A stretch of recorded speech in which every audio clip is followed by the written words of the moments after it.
Hello everyone, welcome to my story lab. My name is Amber and today we are getting into episode 7 of The Fall of the House of Usher, The Pit and the Pendulum. Before we start, I do want to say I do apologize for the lateness of this episode. As I mentioned in my post, my immune system decided to celebrate 500 subscribers with completely knocking me out for the week. So I was out for the count, but I didn't want to skip a week again, so I'm going to try to get this out as soon as I possibly can. I do apologize if I still sound a little sniffly. I will make sure to cut out all the worst of it. But I do want to say thank you so much for 500 subscribers. Honestly, I didn't expect that at all, but I do deeply appreciate it. I love all of the discussions that are being had in the comments. Some of you guys have caught references that I missed or, just didn't see, or maybe edited out for whatever reason, so that's been a lot of fun. Once again, the lighting is going to be a little strange. Sometimes early in the morning is really the only time that I have to record episodes, and that is going to be the case this week too. So again, the lighting will be strange for the first while. Before we get started with the episode, I do want to talk about the story, The Pit and the Pendulum. It's an odd story for Poe specifically. It's one of the few times that he references a real historical event, which was the Spanish Inquisition. It's also one of the few times that it has a happy ending, everyone lives at the end, which is very strange for Poe. But it starts, as usual, with an unnamed narrator. I don't remember too much about the beginning, but a man is caught by the Spanish Inquisition, and it basically opens with him being afraid to die. He talks about how he's, scared about dying. The narrator wakes up in a dark room. There's a lot of moments where the narrator just sort of loses consciousness and then wakes up in a new situation. I don't know if that was on purpose, if that was just Poe didn't know how to get from point A to point B. I don't know, but it's very strange. But he is condemned to death. He passes out from that. He wakes up in a dark room. He thinks he's been buried alive or he's in a tomb, but he realizes that he's in a cell. He tries to explore the cell, but then he just faints. When he wakes up again, he does see some food in the room, which hadn't been there before. He also tries to explore the room some more, and in exploring, he realizes that there is a very large pit in the middle of the room that he then, of course, tries to stay away from, but it's a little difficult because it's so dark in the room. He loses consciousness again. When he wakes up again, he is then strapped to a table on his back. There's a little bit of light in the room now, just enough light that he's able to see up on the ceiling an image of Father Time holding a pendulum. And the pendulum is actually hanging down and swinging and slowly coming down upon him, which of course would be a form of torture, though it was never a form of torture that I remember being mentioned in the Spanish Inquisition. I do remember reading something about just so much of the story was just historically incorrect. I think it was just Poe coming up with stuff, and the Spanish Inquisition was just a convenient place to put the story. The narrator manages to get his hands on some of the food that was nearby. He rubs some of the meat around the restraints, which attracts the rats to him, and the rats end up chewing through the restraints, so he breaks free. He actually manages to break free, of course, just before the pendulum is low enough to hit him. Then, if I remember correctly, I almost remember the walls becoming very hot for some reason, and I don't even know how, but then they also start closing in, and of course, the more they close in, the more and more the narrator is forced closer and closer to the pit in the middle of the room. He realizes now that there really is just no way of him surviving this. And just as he gets to the edge of the pit and he realizes this is the end, he hears, I don't remember there being music and shouting and all this stuff. The French have come to free everyone of the Spanish Inquisition. The walls stop moving. The narrator is pulled to safety, and that's kind of the end. Again, it's a very strange story by Poe. Again, none of the story is really historically accurate. It's one of the few times that he uses an actual historical event, which is then made odder by the fact that none of it is historically accurate. Knowing him, he could have made up some kind of weird cult or some kind of weird situation where the narrator was put in this situation, but, he chose the Spanish Inquisition. It also, again, just has a very strange ending where everyone lives. It's just very odd for him. So I do think that a lot of it has more to do about the fear of death and the idea of being tortured to death and all of this stuff. I think that was kind of the main focus rather than the character himself. So that is the Pin and the Pendulum. I'm interested to see how they managed to pull off the pendulum part of the story. I will say that I'm starting to become very concerned about Frederick seeming to very much be losing himself in his obsession about the phone that was found with his wife at Perry's event, and why she was at the event in the first place. Really seems to be letting that get to him a lot. As I mentioned before, he kind of started this show as kind of one of the more pitiful and more pathetic characters, and he is very, very quickly becoming, honestly, one of the most terrifying and one of the most horrifying. Some of the things that he's saying, some of the expressions that he has, the way that his eyes are starting to look more and more like dead, behind the eyes, is starting to get very concerning. Lenore seems to be holding strong. I'll be very interested to see how this works out for her. I really hope it works out for her. She's such a sweetheart. I'm also hoping that we get to see more of what is actually happening, because I have some theories about what's actually happening, but I feel like I have 3 or 4 different theories. Also, who is behind the damn brick wall? Again, I have more theories. There are only 2 people who are mentioned in the 79/80 timeline that are not in the current timeline. That's Annabelle Lee and Griswold. There also has really not been any mention of those 2. Even Annabelle's kids really don't mention her at all, so that really concerns me. I'm wondering if she's even still around. Same with Griswold, there's really no mention of him, so is he even still around? Could one of them be behind the brick wall? I don't know. So I'm hoping that we get more of an explanation of what is actually going on, why all of the kids are being picked off one by one, especially the way that they're being picked off, and why Verna specifically is focusing on this family. So I'm interested to see how they're going to pull off the pendulum aspect here, and let's get started.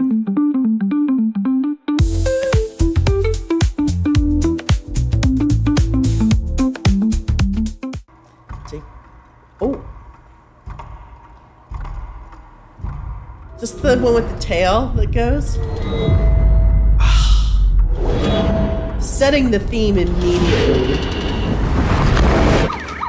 I also wonder if that's supposed to be some kind of callback to the Black Cat as well, or if it's just that it could just very well be that was a common clock back then and it serves the pendulum aspect of it, but... And is this your signature? No, it's not.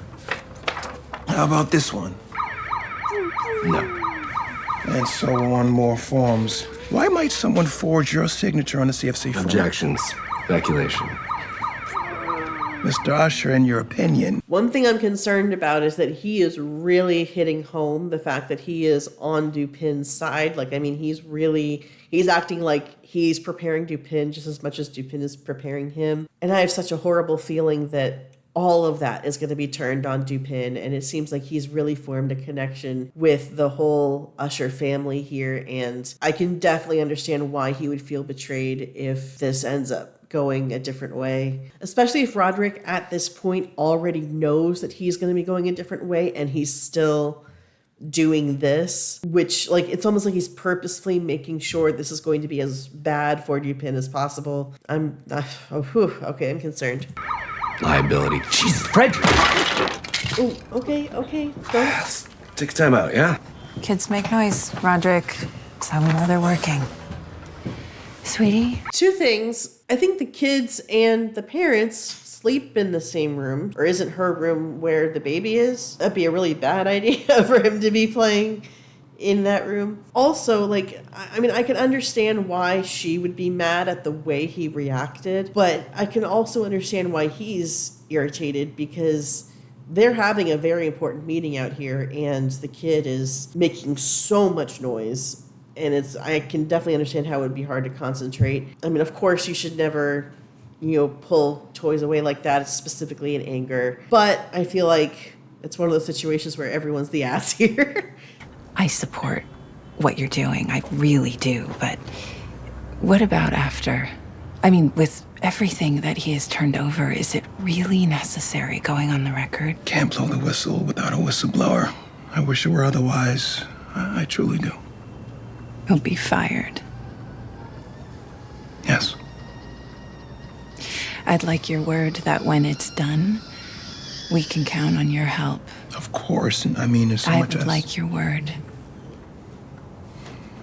You have my word. I get what she's doing, and she does come off as a very altruistic character, but it also seems like she's saying, like, I support you guys doing the right thing, but I need to be absolutely certain that there are going to be no consequences or complications. And unfortunately, doing the right thing very rarely comes with no complications, which sucks.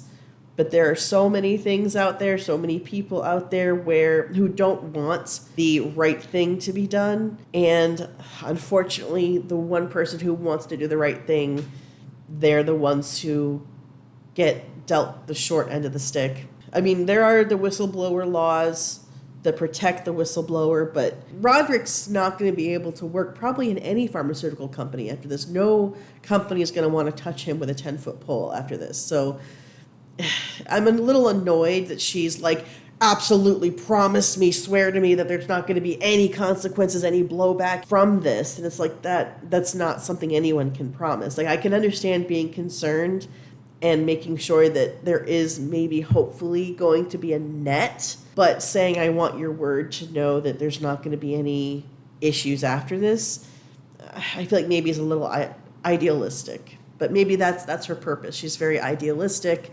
She's very positive. She's very glass half full. I trusted her, so I trusted you. I mean, if that woman loved you, if she trusted you, fool to lose her the way you did.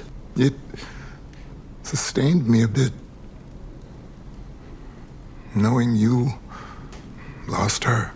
And this was the reason that long ago in this kingdom by the sea, a wind blew out of a cloud, chilling my beautiful Annabelle Lee. You're the fucking wind, Shakespeare. So that her highborn kinsman came, bore her away from me, to shut her up in a sepulcher in this kingdom. Oh, shut up.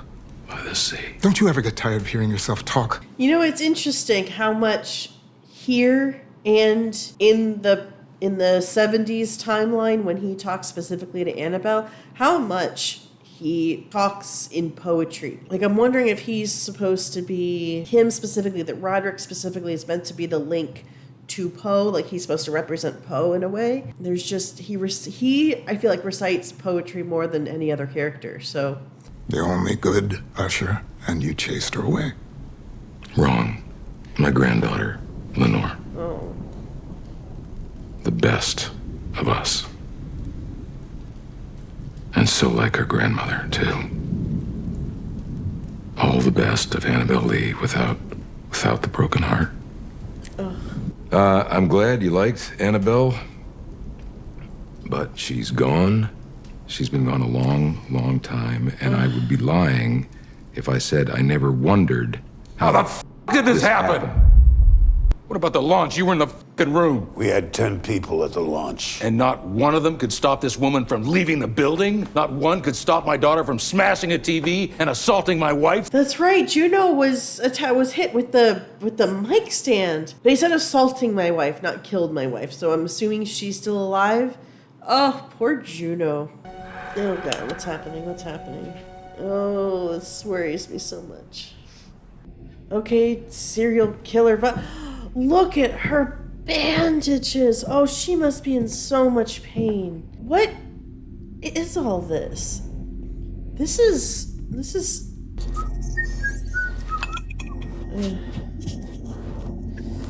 Oh God. No, stop. I knew I wanted to marry you the first time we met. Do you remember?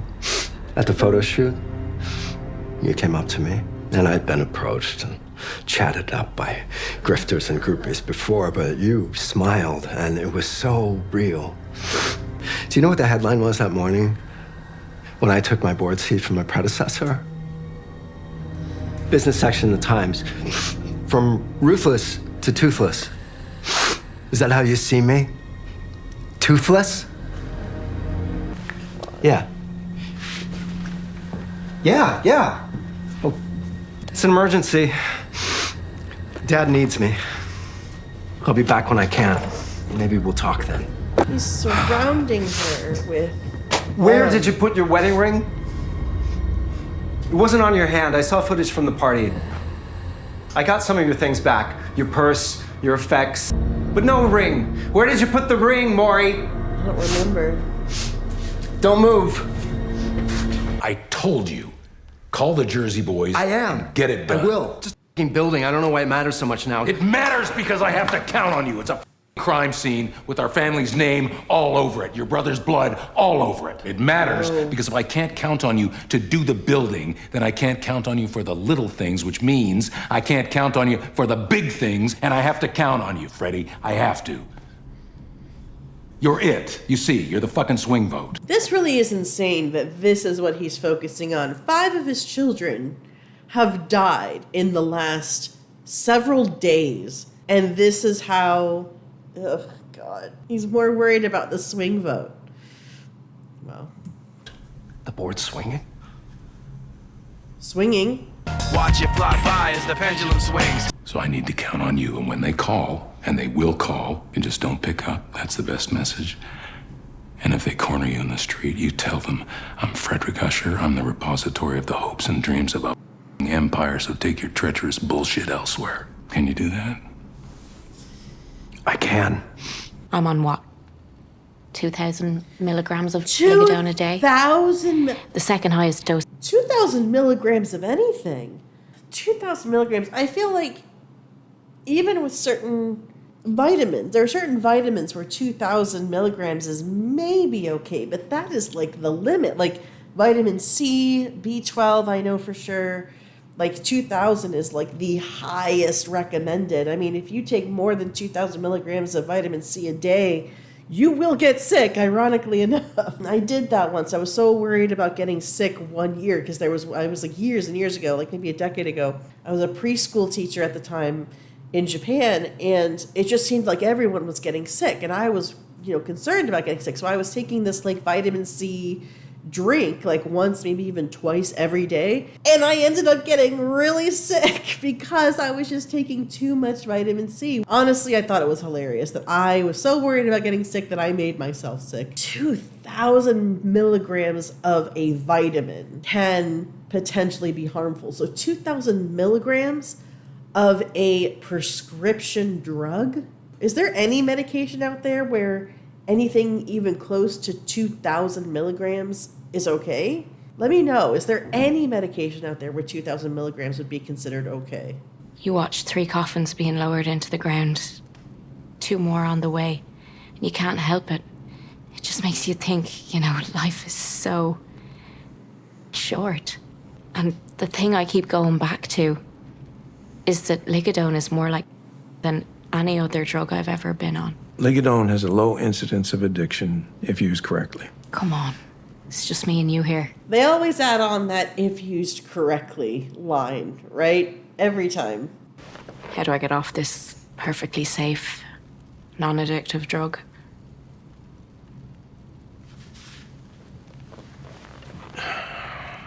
Very, very slowly. Hey, it's Fredzo. Yeah, listen, I know we're all set for next week, but where's he things are taking moving her? Where's fast he here. taking Things her? are happening for me, and I What's really happening? need that building to come down. I need it done. I don't like this. I don't... Today, tonight. Do you hear how fast he changed his tune? Oof. Again? It's amazing. My God. My whole life, it won't take me seriously. And then suddenly, you're the new CEO, and everybody is so accommodating. Well, almost everyone. You, Maury. If you want to test a bond, you don't really need to break it. No. You just crack it a little. Okay, I don't. What's... You don't have to be a tyrant. what's happening. But if you don't want to be consistently so cruel, uncomfortable. then you have to be sufficiently brutal, at least once, to establish authority. I don't. Okay, I don't want to be consistently cruel. That's not me. So, let's do this once. Let's do it fast. And let's do it quiet. And then we can start to heal. Oh my god. I can't imagine the terror she would.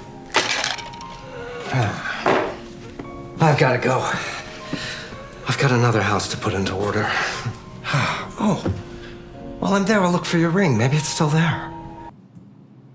Berenice. Berenice. This is a reference to Berenice. Oh my god. All right, I'll talk about it later. Yeah. You good?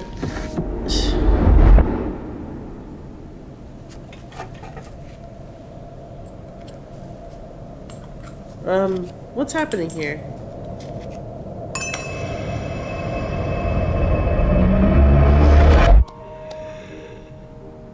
Don't you f***ing say that to me, Venny. What was that?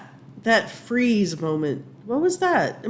Maybe they'll explain it later, although there's still a lot they haven't explained. How he thinks he's gonna get away with this.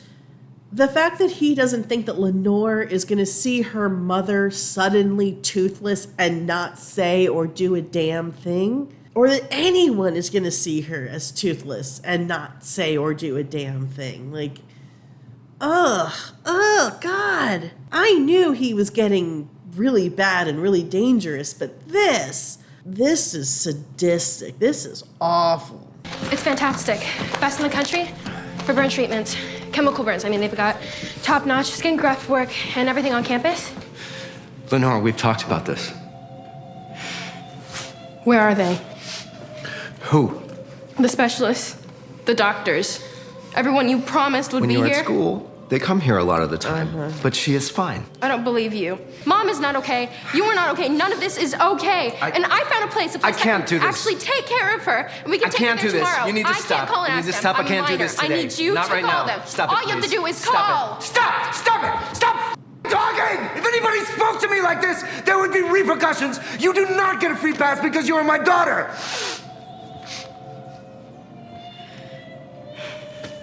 I want to talk to her specialist.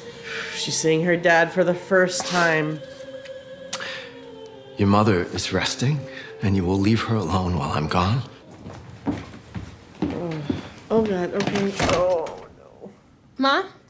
Ma, can you hear me in there? Like, part of me wants her to find her mother so that her mother can get the help that she needs, but part of me never wants her to have to see her mother like that. I'm wondering why you're dragging this out, why the cat and mouse, and I know the answer. Because you're getting something out of it. It's not like that. And if you're getting something out of it, whatever it is, I don't have to give it to you. Please. Good night, Roderick. And good luck with the dementia. You'll have me on murder. That's where we're going. You'll have me dead to rights on murder. We've been here before, you and me, right here. In fact... Oh. That's Freddie, I expect. They've been at me all night. Make sure I get their stories right. Now, I'm afraid you're ringside for my reckoning, old friend. Are we gonna see Freddie? Oh, Any second, Freddie is gonna peek up from jump scare? behind the chair and show off his C-section scar. Hey. I feel like this is far more painful.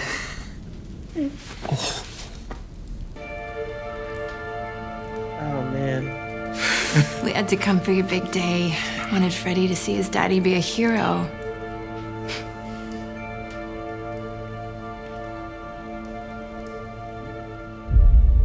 Oh God.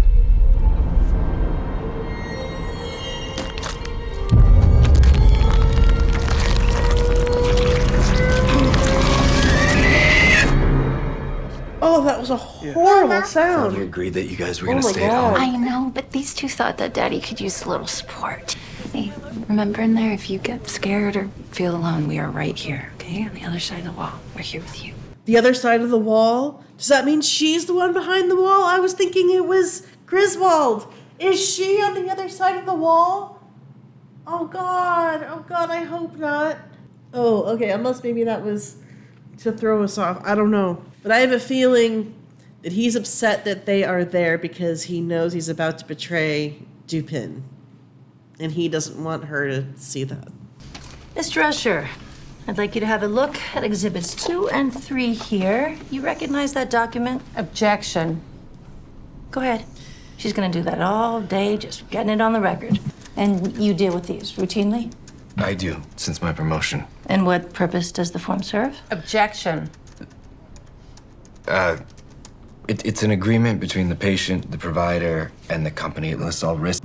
My understanding was objection means, although we're not in a courtroom here, but I would think, does objection simply mean I don't like this questioning, but I can't stop it? I thought objection means the lawyer who just asked the question that was objected to has to change their question. But I don't know, maybe it's different when it's not in a courtroom.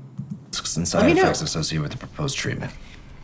Anything strike you as unusual about that document? Objection. Not particularly, no.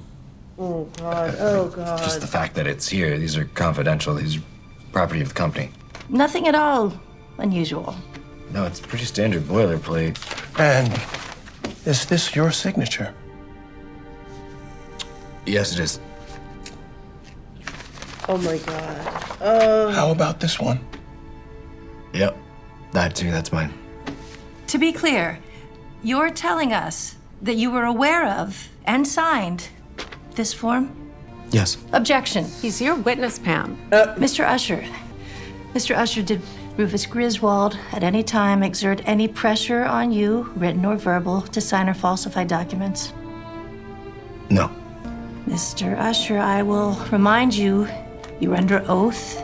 You agreed to appear here today as a witness for this office. Yes. Well, your man there wouldn't leave us alone.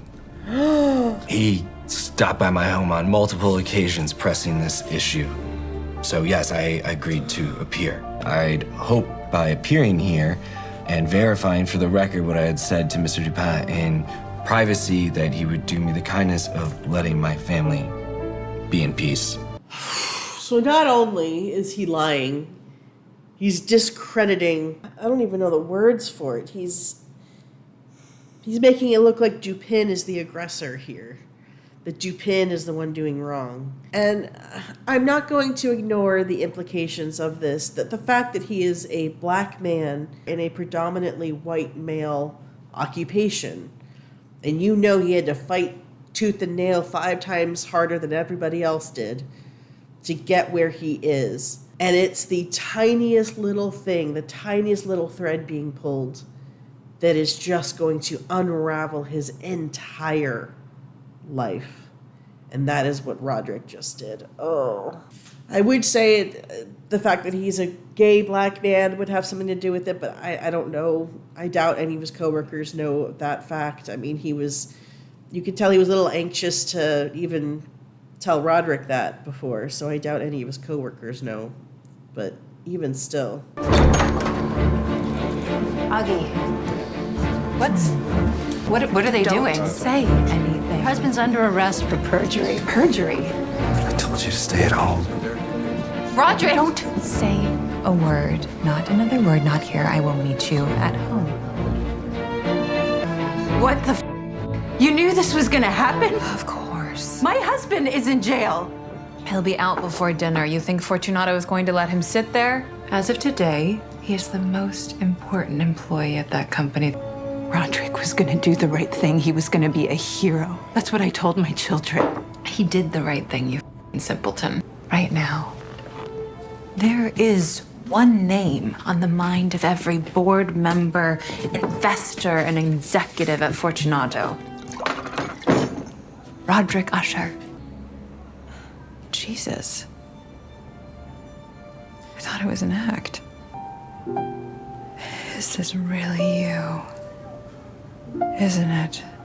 It's interesting to think that Madeline cannot grasp the idea that not everyone is manipulative, that not everyone is just trying to get what they want, that not everyone is just trying to use and step on whomever they have to get what they want. She can't imagine that that's not what everyone else does. Wow. I thought you only existed in the movies. Oh, come on. That's unnecessary. You are so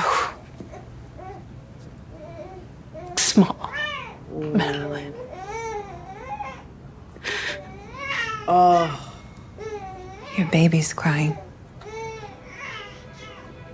Wow. Wow. What are we doing here? Is this where she tears off her face and she's a robot?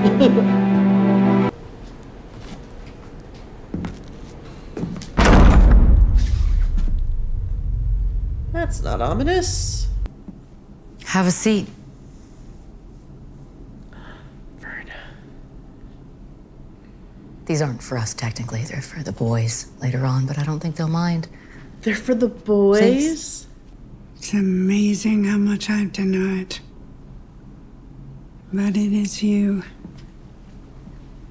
And somehow I knew you'd be here. Well, I left you the address. Don't pat yourself too hard on the back. I want to ask you to stop. Come on, ask me. That isn't you. And frankly, I think you've forgotten what I am. Fine then. I want to renegotiate. You can't. Why not? The ink is dry. For him or for me? Madeline.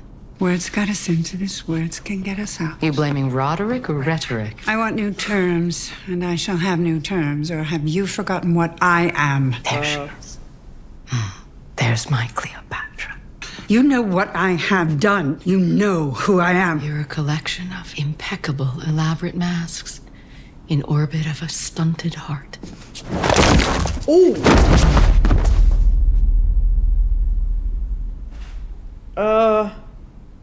That was cruel. I apologize. There are certain things one shouldn't have to face in life. God. Time enough for self-reflection after. Is she? Yes. I know who you are. And were. And who you could have been. I see all three, standing shoulder to shoulder. And together, they break my heart. I was saying, I know who you are, Madeline. You're one of my favorites. You know what's funny is she came in here so cocky, and you can tell Madeline is legitimately scared right now. I think this is the first time we've ever seen her legitimately scared. She is scared. And I understand. You find an adversary, you kill them. You find a locked door, you pry it open. Oh, okay. Oh, no. Oh, no. Mom! Oh, God. Like, I'm glad she's gonna get the help she needs, but... This is insane. She doesn't deserve that. She doesn't deserve Ludicrous. to see I that. won't hear any more. Ludicrous. I'm talking about getting clean. Don't be stupid. Imagine what that would look like. My own wife trying to get off my own drug is a PR nightmare. I just want to be off it. It's not addictive. Uh-huh. Okay, then. But if you try to get off it, you can expect mood changes and sleep changes and physical changes, flu symptoms, nausea, vomiting, diarrhea, stomach cramping, reduced appetite, dilated pupils, blurry vision, shivering, goosebumps, rapid heartbeat, high blood pressure. Just imagine being so tired you can't sleep, so exhausted that you can't relax, all soaked with feelings of absolute desperation and dread. This is basically the closest analogy I can think of as a fish being pulled out of water, only at least the fish gets to die. With your dose, you gotta take it slow, 10% reduction per month. You should be right as rain in 3 agonizing years. What have you done? Oh, don't play me like that, or did I get But you it's wrong? not Haven't you addictive. sucked a few for a fix before we met? Or am I confusing you with somebody else? You're a monster, you know that? I married a monster. I'm Victor Frankenstein. You're the monster. I can't say I specifically liked anybody. I mean, they're all bad people, but there were things about them that I liked. Like, I mean, there were certain aspects of each person that I found entertaining. I found something. This is kind of the first time that I'm seeing him, and I feel like there's nothing redeeming about him in this moment. 3 years. I feel so bad for her. Preach. So I will take 3 years of hell over a lifetime with you. Yes. Yes. Easy. Thank you. Oh, I liked her before. I love her now. Oh, ooh, I love her. Okay. Years ago, I offered you certainty. Tonight, clarity. No strings. Clarity? Are we going to finally figure out what all this is? Your brother, you know what he would have been? A poet. That's where his talent was. A broke poet. So yeah, he's supposed to be the stand-in for Poe. That's awesome. Sure.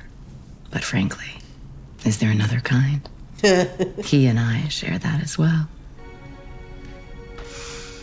Some clarity for you.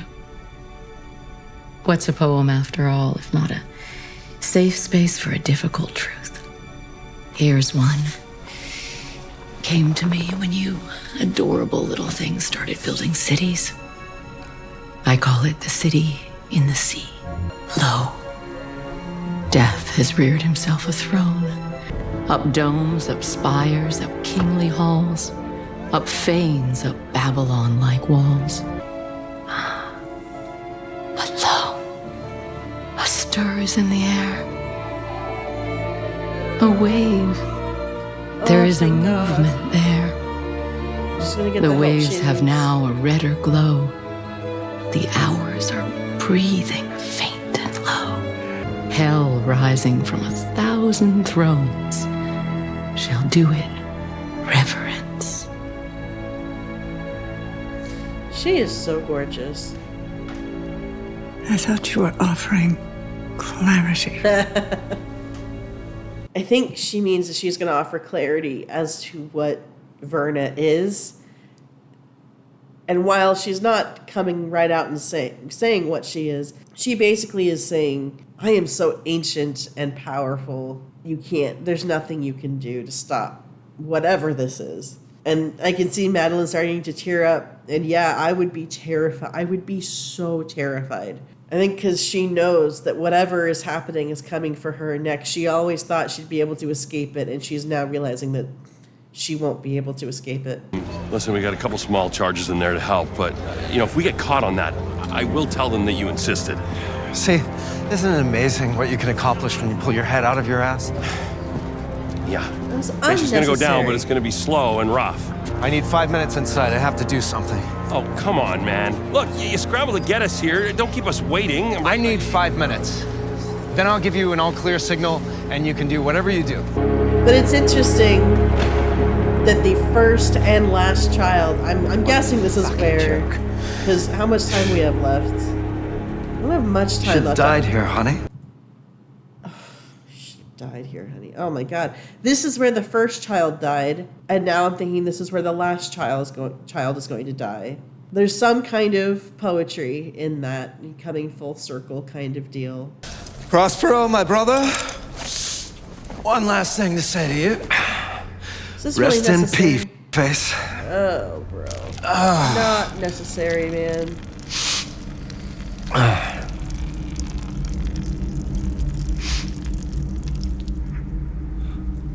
What's happening here? Did he just die? That's it? Was Verna? Oh, honey. This is embarrassing. At least close your pants. Otherwise, it's just, it's humiliating enough, Oh, isn't she it? has the hard hat. That's the nightshade paralytic. You got a little carried away back there. And strictly speaking, I try to never intervene this directly, but the flyers got me thinking. Kid.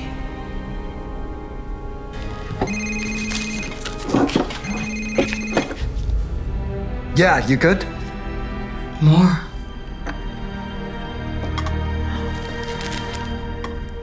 More. Oh, this was that moment that froze and didn't know what was happening. And she's looking. She sees Verna. She sees Verna. I don't normally like to get my hands this dirty, but honey, you earned it. All clear. Start the music. Are you clear? The f did I say? Swing it. That's the funniest part. That's what you were gonna be in the other life. You would have been a dentist. You'll be a dentist. I'm sorry, I couldn't help but think of Little Shop of Horrors. You'll be a dentist. Oh boy. No need to worry what's lurking around the corner. You've been scared your whole life. And now you get to put that down. It's here, Frederick. I'm finally here.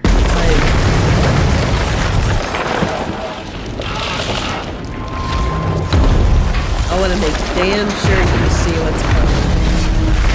That's not good.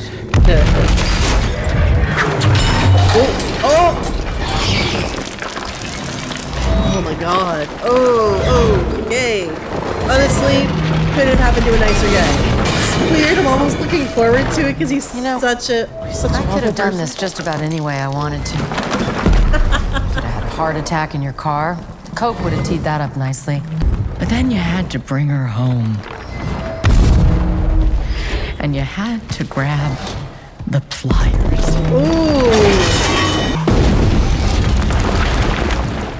I'm gonna head out. I've got an appointment with your dad. He did you wrong, Freddie. You only ever wanted to be loved by him. You only ever wanted his approval.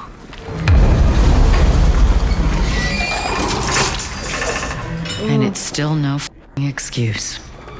Nope. Oh my god. Can you imagine?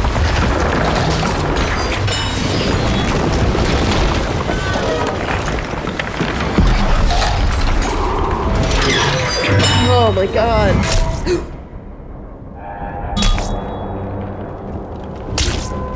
Oh. He can't scream, he can't anything.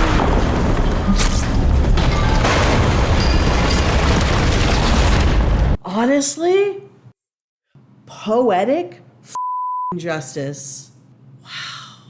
You know, this I think is the first time the show doesn't, or the episode doesn't immediately end after the death, because normally we see the death and then boom, follow the House of Usher. But looks like we still have another few minutes.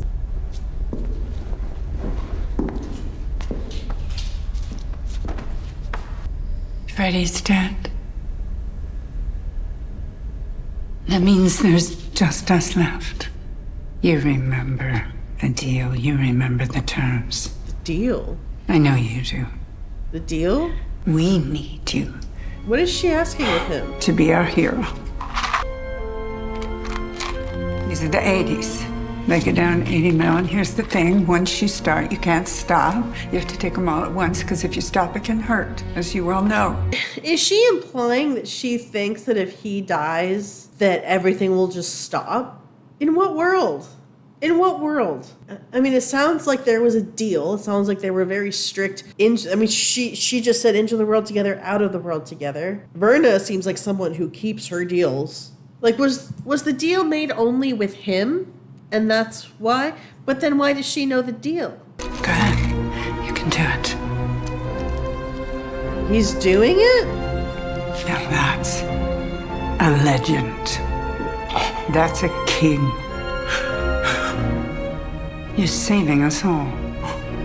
Who's us all? It's just you two left. Is he dead? No.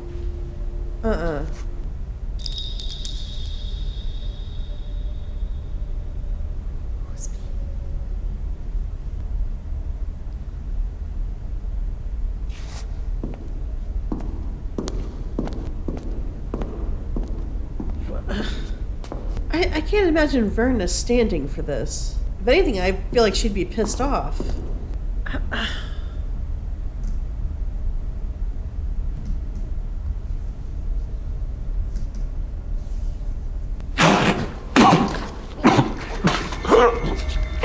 What did I say? Can't let you out that easy. Yep. Hello again, handsome.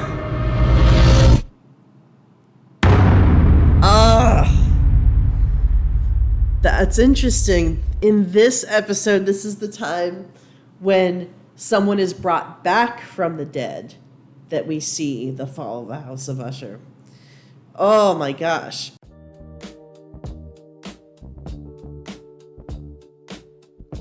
Okay, wow. Whew. This was an episode for damn sure. Wow. Okay, well, all of the kids are dead now. We only have one more episode left. You know, we didn't see nearly as much as Pim as I thought we were going to see. I thought we'd get a lot more Pim. Oh, I feel so bad for Juno. But man, she was like, you know what? 3 years of agony will be better than a lifetime with you. That's, I love her so much. And someone in the comments was saying that, like, this is basically her first acting role or her first, like, big acting role or something. That, man, I hope she's been in more stuff because I love the girl who plays Juno.